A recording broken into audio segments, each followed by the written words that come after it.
श्री स्वामी समर्थ. माझ्या सर्व स्वामी सेवेकरांना स्वामी माऊली आणि मी या चॅनलमध्ये तुम्हा सर्वांचे पुन्हा एकदा मनपूर्वक स्वागत आहे. तर चला, असाच एक नवीन अनुभव मी तुम्हाला सांगणार आहे. दिवाळीच्या अगोदर माझ्या मिस्टरांबद्दल आहे तो. तर अनुभव असा म्हणावा लागेल की आपण जेव्हा कुठंतरी चांगले कामं करतो तर देवही आपली परीक्षा बघत असतो. आणि एक वेळ स्वामी म्हणतात, तुम्ही माझ्या पायावर डोकं नाही ठेवलं तरी चालेल, पण तुमची चांगले कर्म तुम्ही करत राहा. तर असंच काहीतरीच घडलं. दिवाळीच्या अगोदर ते दादरला मुलांना कपडे घेण्यासाठी गेले होते. थोडीशी शॉपिंग करायची होती. ते एकटेच गेले होते. शॉपिंग वगैरे झाली आणि ते तिकडनं दादरवरनं निघाले. त्यांना यायला थोडा उशीर झाला. तर 9:30-1 वाजता तर ते नाशिकला पाथर्डी फाट्यावर आले होते. 9:30 वाजले होते. आणि दिवाळीच्या अगोदर म्हणजे शॉपिंगची म्हणजे गर्दी तर तुम्ही विचारूच नका. रिक्षाही भरपूर असतात, बसही राहतात. आमच्या एरियापर्यंत 10 वाजेपर्यंत बस राहतात. तर त्या दिवशी काय माहिती म्हणजे त्यांना एकही रिक्षा होत्या, पण एकही रिक्षा त्यांना आमच्या एरियापर्यंत घेऊन यायला तयार नव्हती. पाठीवरती एक बॅग होती, हातामध्ये 2 बॅगी होत्या. आणि तिथून ते इथपर्यंत चालत यायला अर्धा तास लागतो. अर्धा तासालाही जास्त वेळ लागतो. आणि रिकामा असला तर काही हरकत नाही, पण बोजा जर पाठीवर आणि हातामध्ये असला तर चालतानाही दमछाक होते. असं ते चालत थोडेसे पुढं आले. 20-1 पावलं ते चालले असेल फक्त. 20-1 पावलं ते चालले आणि थोडेसे पुढं आले. हातामध्ये जास्त ओझं असल्यामुळे फळांची पिशवीच होती आणि एका हातात मुलांसाठी कपडे होते, काही वेगळं सामान होतं आणि पाठीवरती बी. तर त्यांना चालतानाही म्हणजे एवढं ओझं घेऊन कसं काय चालायचं बुवा. तर ते थोडंसं थांबले. रिक्षावाला म्हणे, बाबा स्पेशल रिक्षाचे पैसे घे, मला तिथपर्यंत घेऊन चाल. तर रिक्षावाले बोलले, नाही आम्ही आता त्या बाजूला रिक्षा आम्हाला येता येणार नाही, तुम्ही दुसरी रिक्षा बघा. तर बघा स्वामींची लीला कशी असते. पैसे देऊनही लोक येत नव्हते, रिक्षावालाही येत नव्हतं, स्पेशल रिक्षा करूनही येत नव्हते. थोडेसे पुढं आले. आता ते बोलले, जाऊ दे, आता कोणी येत नाही तर आपण पायी आपलं चालावा. आणि 20 पावलं पुढे आले असतील, पुन्हा 10 पावलं पुढे आले असतील तर एक अपंग माणूस म्हणू शकतो, माझ्या मिस्टरांच्याच वयाचे 38-40 वर्षाचेच असतील ते पण. तर अपंग होते ते. आणि अपंग व्यक्तीची स्कूटी असते बघा, त्या स्कूटीवरती आले. आणि 5-1 मिनटं त्यांनी माझ्या मिस्टरांना बघितलं का ते पुढं जात आहे, थोडं थांबत आहे, 5 पावलं 10 पावलं जात आहे, पुन्हा थांबत आहे. मग त्या व्यक्तीने माझ्या मिस्टरांना विचारलं की तुम्हाला दादा कुठं जायचं आहे. तर शिक्षक म्हटल्यावरती आपलं मत पटकन कोणालाच कोणते सांगत नाही.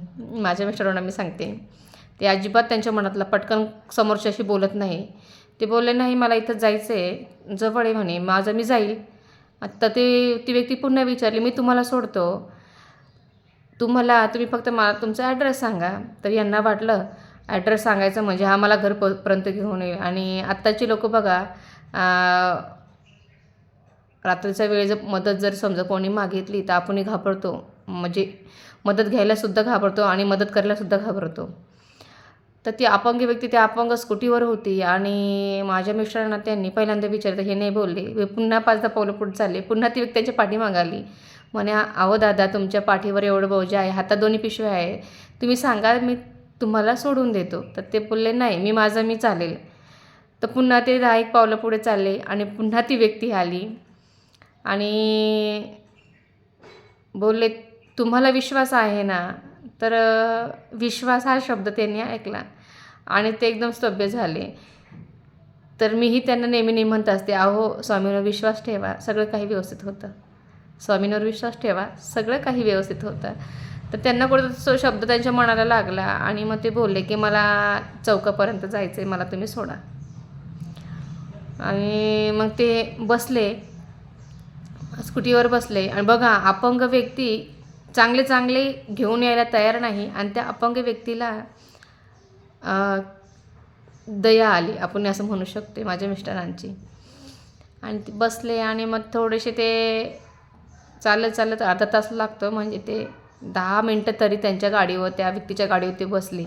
चौकापर्यंत आले. चौकामध्ये त्यांनी थांबवलं का, तुम्ही थांबा बाबा इथं, मीच चालत जाईल, इथं काय थोडंसं मी 5 मिनटं मला फास्ट चालत लागतील. तर ते पुन्हा बोलले, तुम्हाला माझा विश्वास आहे ना, तर तुम्ही बसा, फक्त तुम्हाला कुठं जायचं आहे, तुम्हाला मी तिथपर्यंत सोडवतं. तर त्यांच्याबरोबर काय चाललं होतं हे त्यांना काही समजत नव्हतं. ते उतरले आणि पुन्हा स्कूटीवर बसले आणि आमच्या एरियाच्या रोड तिथे येऊन ते थांबले. मग तिथून काय 2-3 मिनटात आपण घरामध्ये येतो. तिथं हॉस्पिटल आहे आमच्या इथं कोपऱ्यात. तिथं हॉस्पिटलला येऊन त्या व्यक्तीने त्यांना उतरवलं आणि जाताना ते एक शब्द बोलले माझ्या मिस्टरांना बोलले की, सोडवलं की नाही मी तुम्हाला तुमच्या जागेवरती? तर तेही बोलले, हो बरोबर सोडवलं, आता इथं मी जाईल म्हणे. तर ते उतरले. पिशव्या त्या एक पिशवी त्यांनी पुढं ठेवली होती त्या स्कूटीच्या याच्यावरती आणि बाकीच्या त्यांनी घेतल्या होत्या. तर ते पिशव्या घेतल्या आणि ते थोडेसे पुढं आले. तर त्यांच्या मनामध्ये काय आलं काय माहिती, का पुन्हा त्या व्यक्तीला बघावं म्हणून. तर तुम्ही विचार करा, माणूस चालून म्हणजे गाडी पळून माणूस किती गाडी पळवणार आहे, आणि शिवाय ते अपंग होते. माझे मिस्टर उतरले आणि थोडंसं 2-3 पावलं ते चालले असतील, त्यांनी मागं वळवलं तर पाठीमागे गाडीच नव्हती. म्हणजे ते तिथंच ते इतके टेन्शनमध्ये आले की मी इथं उतरलो आहे आणि 4-5 पावलं पुढं आलो आहे आणि गाडी कुठे गेली बाबा. मी त्या व्यक्तीला पाठीमागवतो. ती व्यक्ती भरकंदीशी मी म्हणू शकत नाही, कारण आम्ही जिथं उतरतो तिथनं बरंचसं सरळ रस्ता आहे, तो कुठपर्यंत कोपऱ्यापर्यंत जाऊपर्यंत गाडी दिसते. आणि हे करूनही ती गाडी त्यांना दिसली नाही. ते घरी आले, कारण ती फाट्यावर जेव्हा उतरले होते तेव्हा त्यांनी मला सांगितलं की मी आलो आहे, मला उशीर लागला, मी पायी होते, मला अर्धा तास तरी लागेलच. आणि मग त्याच्यात मी ते 10-12 मिनटं 15 मिनटं झाले असतील फोन ठेवून आणि ते लगेच आले. मी विचारलं, अहो तुम्ही काही विमानाने आले का? तर बोलले, हो अगं मी विमानानेच आलो. ते हसल्यावरही बोलले, अगं म्हणे तुला हे काहीतरी सांगायचं आहे. बघा, ते मला कधीच काही गोष्ट सांगत नाही, माझे मिस्टर कधीच नाही सांगत. काही बी झालं, किती टेन्शन असो ते त्यांचं ते बघतात. आणि खूपच ओव्हरलोड झालं तर काही, आणि अशा छोट्या गोष्टी ते सांगतच नाही बा. आणि मी पण त्यांना विचारत नाही, कारण एखाद्या व्यक्तीला आवडत नाही सारखं सांगायला काही गोष्टी. तर त्याच्यातले ते आहेत. आणि अचानक दिवशी ते मला म्हटलं काहीतरी सांगायचं आहे.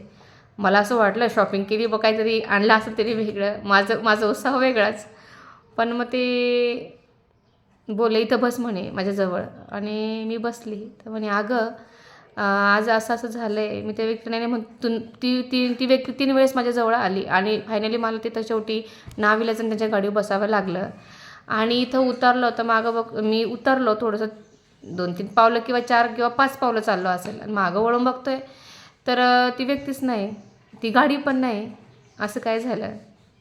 मग मी त्यांना म्हटलं, का हो तुम्ही अक्कलकोटला जाता, दानपेटीत कधी पैसे टाकता का?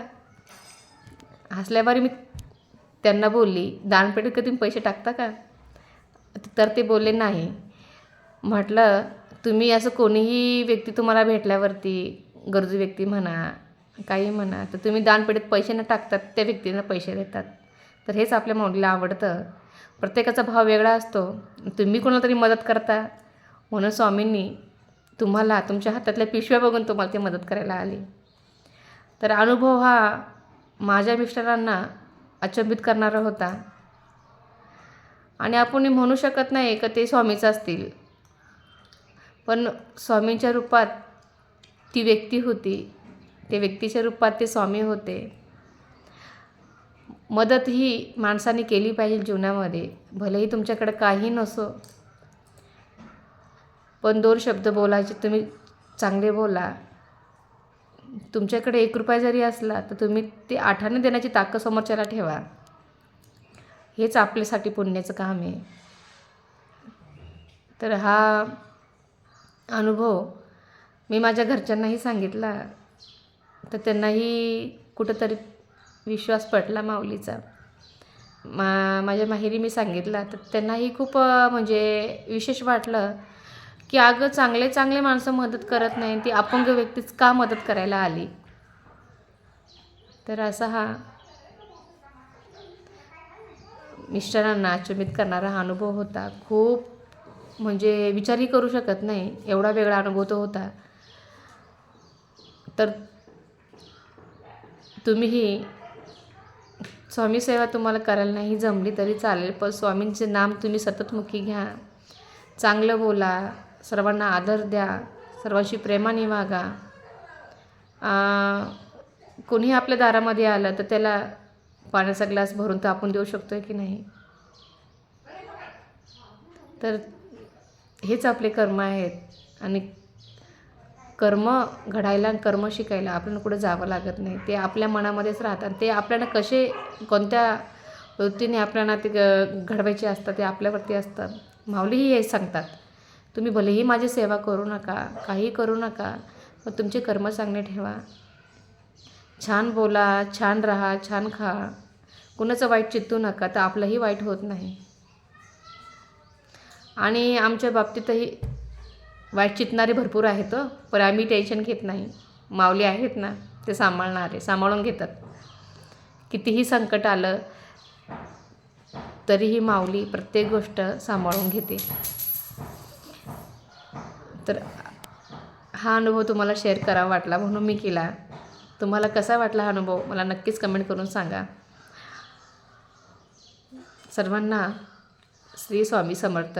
भेटूया एक नवीन अनुभव बरोबर. श्री स्वामी समर्थ.